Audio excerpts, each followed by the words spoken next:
Hola, y qué alegría dar la bienvenida a toda la audiencia a un nuevo análisis a fondo. La verdad es que estoy encantado de estar aquí otra vez para abordar un tema que, bueno, nos toca muy de cerca. Hola, sí, es un placer y sobre todo con la misión que tenemos hoy, que tiene tela, literalmente, porque el objetivo de hoy es coger una montaña de datos, informes superdensos y extraer exactamente el conocimiento que de verdad importa. A ver, es que el material que tenemos sobre la mesa para la inmersión de hoy es verdaderamente fascinante. Hablamos del reciente informe de la OCDE de 2025 titulado Desbloqueando la enseñanza de alta calidad. Mm, un documento masivo. Sí, sí, masivo y muy exhaustivo, la verdad. Aborda la educación reconociendo que dar clase es, a partes iguales, una ciencia rigurosa y un arte impredecible que exige muchísima creatividad. Pero claro, intentar abarcar todo un informe de la OCDE en una sola sesión sería como intentar beber de una manguera de bomberos. Totalmente. Sería inabarcable. Y por eso me parece una decisión muy prudente que hoy pongamos el foco en algo específico. El ecosistema de un aula es, digamos, de una complejidad abrumadora. Ya, hay demasiadas variables interactuando. Exacto. Por ello, la misión de este análisis es hacer una inmersión profunda, casi microscópica, en un único pilar fundamental que el informe destaca por encima del resto. Y este pilar es el compromiso cognitivo. El compromiso cognitivo. Eso es. La idea central es desgranar cómo se crean las condiciones precisas para que el alumnado mantenga un esfuerzo mental sostenido. Un esfuerzo real, sobre todo cuando se enfrenta a ideas muy complejas o a problemas para los que, no existe una solución inmediata. Bueno, antes de lanzarnos a diseccionar ese concepto, me gustaría hacer un pequeño inciso organizativo de cara a la gente que nos acompaña hoy, Claro, adelante. para que la información fluya con más naturalidad y los conceptos sean más fáciles de retener. A lo largo de este análisis vamos a redondear las cifras y datos numéricos extraídos de las fuentes con el único propósito de mejorar la percepción y comprensión de los mismos para quienes nos escuchan. Creemos que facilita mucho no perdernos en decimales exactos. Pues es una aproximación excelente para este formato. Y fíjate, tirando de ese hilo sobre cómo tratamos la información, hay un apunte metodológico vital que debemos añadir ahora mismo. Si durante este análisis no se mencionan datos empíricos concretos de la región de Murcia, es porque se debe indicar que la muestra usada en este estudio en particular no permite extraer datos fiables para esta comunidad. Aclarado ese punto del rigor metodológico, que es crucial, vamos a ir directamente al meollo de la cuestión. Vamos allá. Porque, a ver, ¿a qué nos referimos realmente cuando hablamos de compromiso cognitivo? Porque existe un imaginario colectivo casi de película antigua, ¿no? La típica escena de una clase ideal donde todo el alumnado está en absoluto silencio. Sí, asintiendo suavemente. Exacto, asintiendo, copiando de la pizarra sin parar y con la mirada completamente fija en quien da la clase. Pero claro, el informe de la OCDE traza una línea roja muy gruesa ahí. Dice que eso, en el mejor de los casos, es simplemente compromiso conductual. Y es una distinción crítica.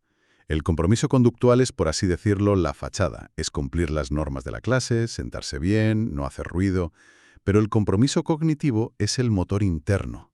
Hablamos del esfuerzo mental puro y duro. El que no se ve a simple vista. Efectivamente. Sucede cuando el cerebro se enfrenta a la incertidumbre de un problema no estructurado y tiene que sudar para encontrar una salida.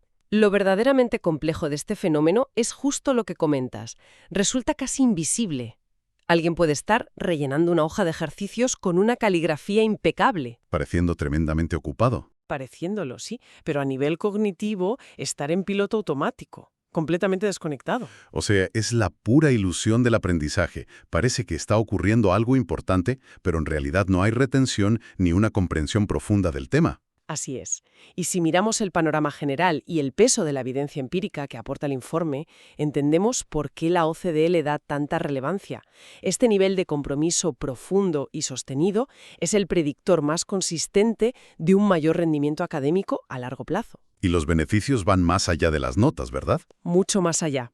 Genera una motivación intrínseca muchísimo más fuerte, refuerza la autoestima frente a los retos y despierta un interés genuino que trasciende las paredes del aula. El objetivo de la enseñanza de calidad no es almacenar datos en la memoria a corto plazo para escupirlos en un examen y olvidarlos. Claro, el típico estudio del día antes. Ese mismo. El objetivo es desarrollar una agilidad mental que permita adaptarse a escenarios nuevos. Entendido. Es como pasar de hacer unos estiramientos suaves a meterte en un entrenamiento de fuerza real para el cerebro. La gran pregunta entonces para quienes nos escuchan es cómo se orquesta esto, porque no surge por arte de magia al entrar por la puerta. Desde luego que no. Requiere muchísima intencionalidad. Pues el informe estructura este proceso en 5 prácticas concretas que los docentes utilizan para encender esa chispa. Tenemos en primer lugar, asegurar niveles adecuados de desafío. Luego, proporcionar contextos significativos. La tercera es facilitar experiencias de primera mano. Cuarta, utilizar múltiples enfoques y representaciones. Y por último, la metacognición. Empezamos desgranando la primera. Me parece el punto de partida ideal. La primera práctica, asegurar niveles adecuados de desafío. Porque el aprendizaje auténtico requiere fricción, requiere esfuerzo. La labor docente aquí consiste en alejar progresivamente al alumnado de esa zona de confort de la memorización mecánica y empujarlo hacia el territorio del análisis. A mí me gusta visualizar esto como si fuera el punto dulce en el levantamiento de pesas en un gimnasio. Si levantas un peso que no te supone ningún esfuerzo, no hay rotura fibrilar, el músculo no se desarrolla en absoluto. Tal cual. Pero claro, si el primer día intentas levantar un peso totalmente excesivo para tu capacidad actual, lo que consigues es frustrarte de inmediato o, peor aún, lesionarte y no volver a pisar el gimnasio. El trabajo intelectual tiene que hacer sudar a la mente, tiene que ser exigente, pero la persona debe percibir que es alcanzable. Es una analogía muy precisa y la evidencia global respalda esta necesidad de equilibrio constante. Fíjate que el informe se nutre del estudio de, y aquí aplico nuestra regla de redondear, unos 150 colegios distribuidos en una 50 de países. Una muestra enorme y variada. Enorme.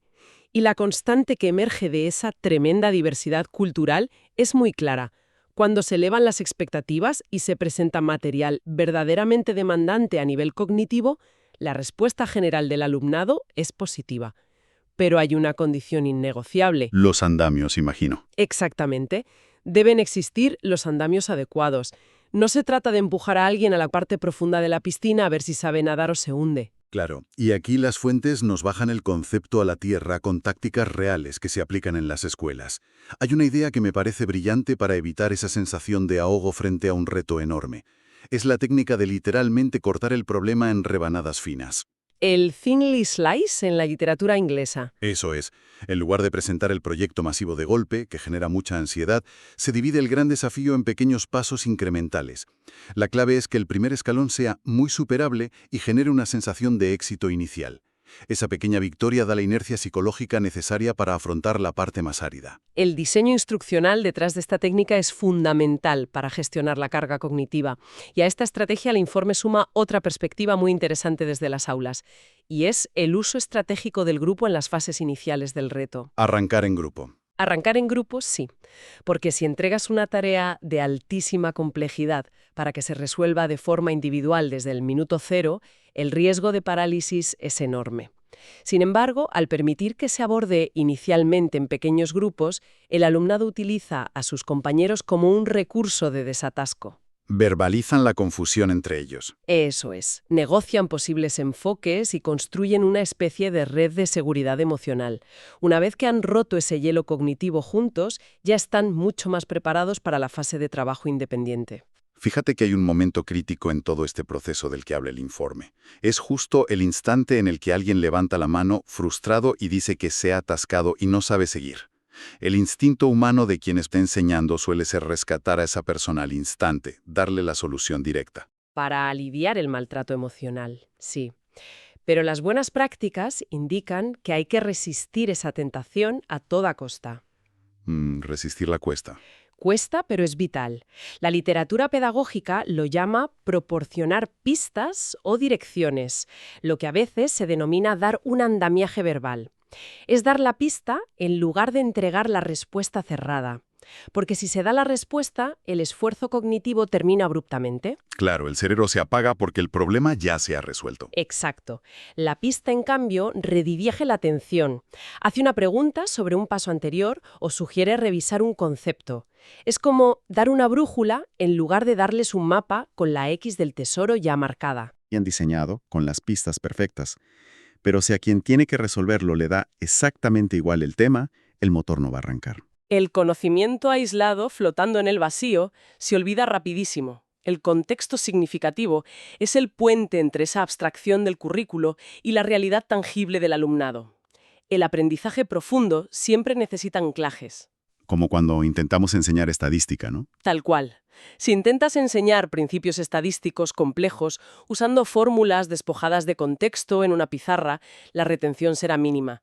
Pero si esa misma estadística se aplica para analizar los niveles de contaminación del barrio donde viven o para predecir los resultados de un equipo deportivo, el esfuerzo cognitivo cambia radicalmente. La relevancia genera la voluntad de involucrarse. Y hay un ejemplo muy terrenal en el informe sobre cómo los equipos docentes logran descubrir cuáles son esos anclajes en la vida real.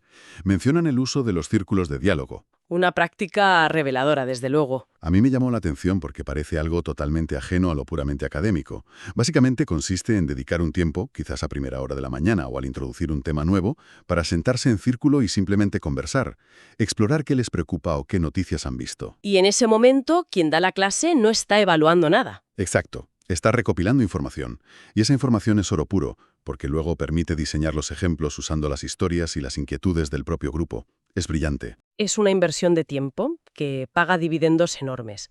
Y fíjate que esto fluye de manera natural hacia la tercera práctica que identifica la OCDE, que a veces se solapa un poco con la anterior, pero tiene su propia entidad. Hablamos de facilitar experiencias de primera mano. Pasar a la acción. Eso es. Mientras que el contexto significativo trata sobre la relevancia del contenido, las experiencias de primera mano tratan sobre el formato. Es pasar de recibir información de forma pasiva a generarla mediante la acción física o simulada. Aquí es donde nos imaginamos las manos manchadas de tierra, los laboratorios, las investigaciones guiadas. Suena divertidísimo, la verdad. Confieso que al leer esta parte sonreí, porque todos recordamos algún experimento de ciencias en el colegio que fue un caos absoluto. Mezclar cosas, pasarlo genial, y al salir por la puerta no tener ni la más remota idea de qué principio químico acabábamos de ver. Pues has tocado exactamente la gran advertencia que hace la investigación sobre este punto. Existe un riesgo metodológico importante al asumir que la actividad física o la experiencia por sí sola equivale a aprendizaje. El simple hecho de hacer algo con las manos no significa que se esté procesando cognitivamente. Es decir, que no basta con el teatro. No basta. Para que la experiencia de primera mano funcione de verdad, el rol docente debe ser muy directivo. Antes de que empiece cualquier actividad práctica, es imprescindible articular de forma muy clara el por qué. ¿Por qué estamos haciendo esto? ¿Qué queremos averiguar? Hay que ponerle un marco al cuadro antes de empezar a pintar para no perderse. Exactamente. Además, el informe subraya la necesidad de activar el conocimiento previo antes de empezar. Y hay un detalle organizativo a nivel de escuela que es fascinante. Hablan de la consistencia en el vocabulario.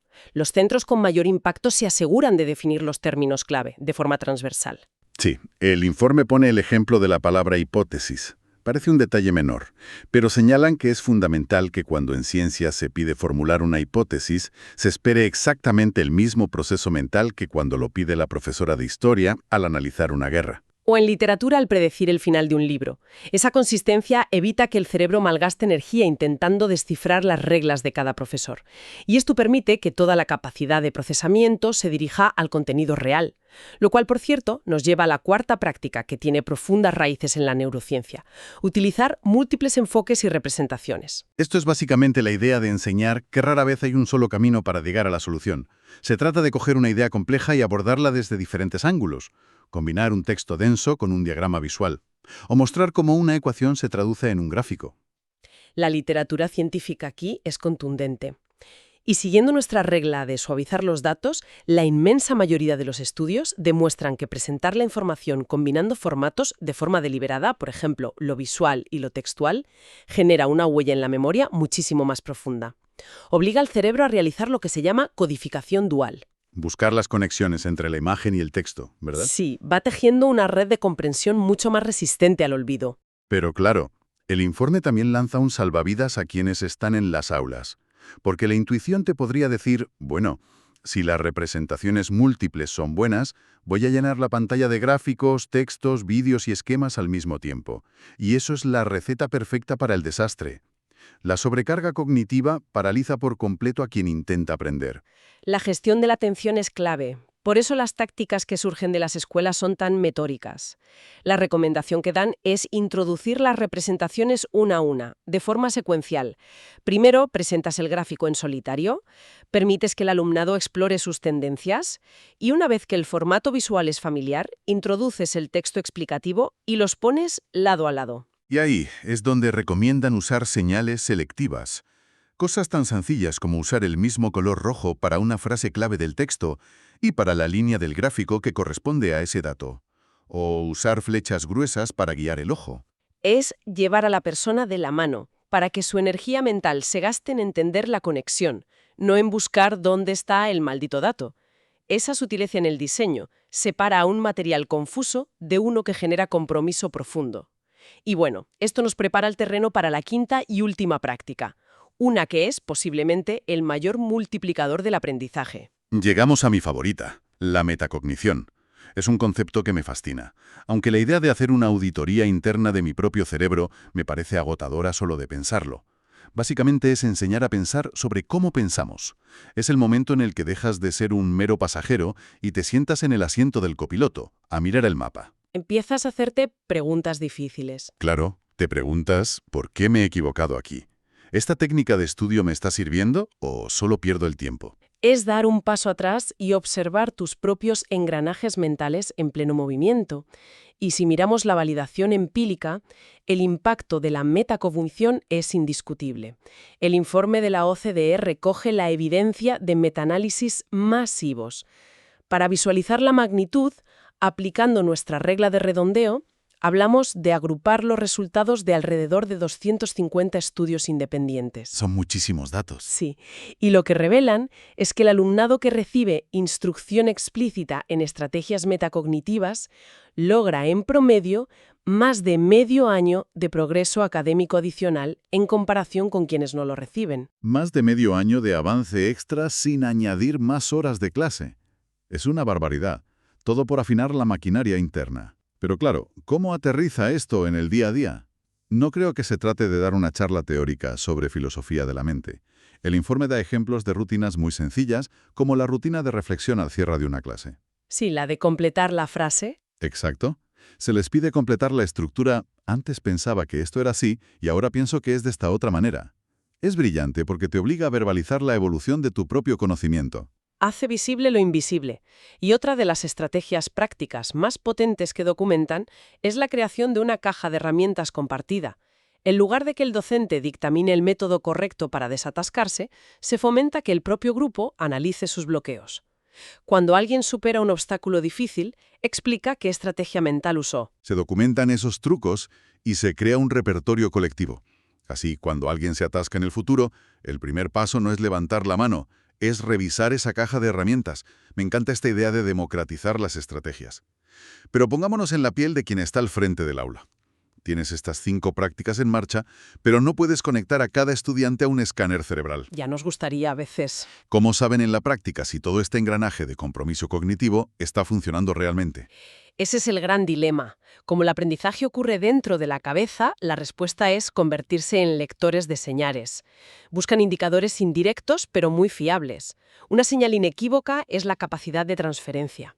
Si han abordado un concepto y días después pueden aplicar espontáneamente ese principio para resolver un problema en un contexto abstracto y nuevo, hay evidencia de asimilación. Otra señal clara que recogen las fuentes es la capacidad de justificación.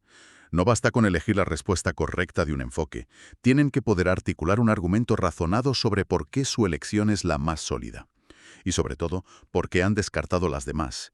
Y bueno, la máxima victoria es escuchar la metacognición en voz alta. Que alguien diga, oye, me estoy frustrando porque me falta dominar el concepto de ayer. Voy a parar y repasar. Esa toma de responsabilidad es el cénit del compromiso. Sin embargo, para no caer en utopías, hay que hablar del ecosistema escolar. Sería ingenuo pensar que estas prácticas dependen solo de la voluntad del docente. El entorno escolar importa muchísimo. El tamaño de las clases o el apoyo directivo marcan los límites. Totalmente. Las fuentes dejan claro que el aislamiento es el enemigo de la enseñanza de alta calidad. Para diseñar estos retos calibrados se necesita tiempo y una cultura de colaboración. Y el informe ilustra esto con la escuela Canyon Falls en Canadá. Allí la dirección entendió que pedir al profesorado que implementara metacognición requería tiempo que no tenían. Así que reestructuraron los horarios para garantizar bloques donde los docentes pudieran coplanificar estas lecciones.